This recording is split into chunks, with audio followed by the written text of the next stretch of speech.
Assalomu alaykum. Bugungi videoyimizda sizlar bilan qanday qilib Mobile Legends'ga skin hack o'rnatishni o'rganamiz. Ma'lumot o'rnida bu ban bermaydi. Mana bunday epic skindan, masalan,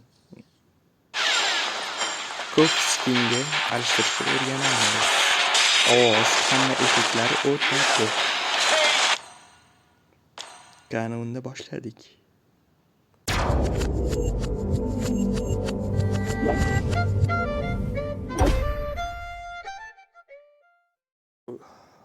Xullas kalom bizga mana bu ikkita ilova kerak bo'ladi. Bu yerdan birinchi ilovaga kirib olib, bu yerdan fayllarni topib olamiz.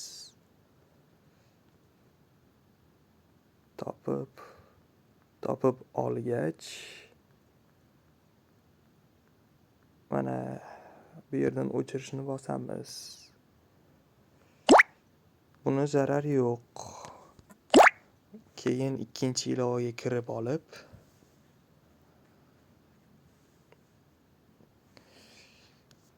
bu yerdan nastroyka bo'limiga o'tib, tepada o'ngdagi 3-bo'limiga o'tamiz va bu yerdan sariq tugmani bosib, bu jilddan foydalanishni bosamiz. Ruxsat. Shu bilan masalan bizga hozir skachat qilib olsin. Bu yerdan bizga alfani legend skini kerak bo'ladi. Reklamani oxirigacha ko'rish kerak, chiqib ketmaslik kerak. Bo'lmasa skin to'liq o'tmaydi.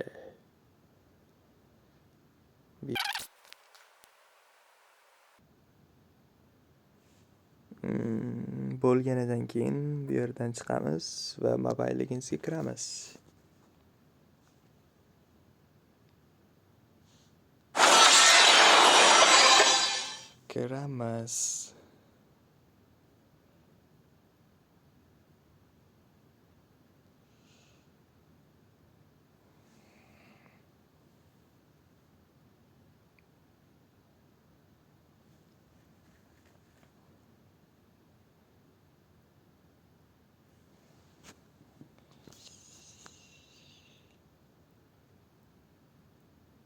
Tak, ozgina qotayapti.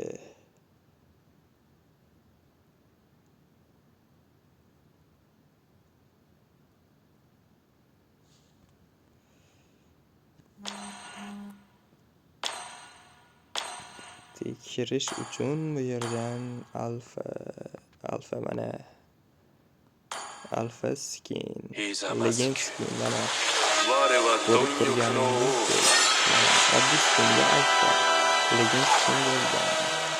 Tekshirish uchun kirib ko'ramiz.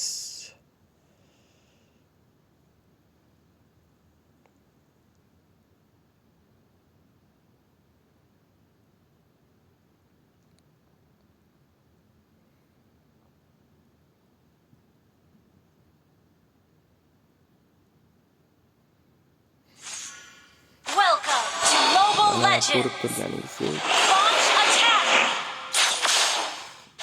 alfa legend effekt hammasi o'sha, farqi yo'q.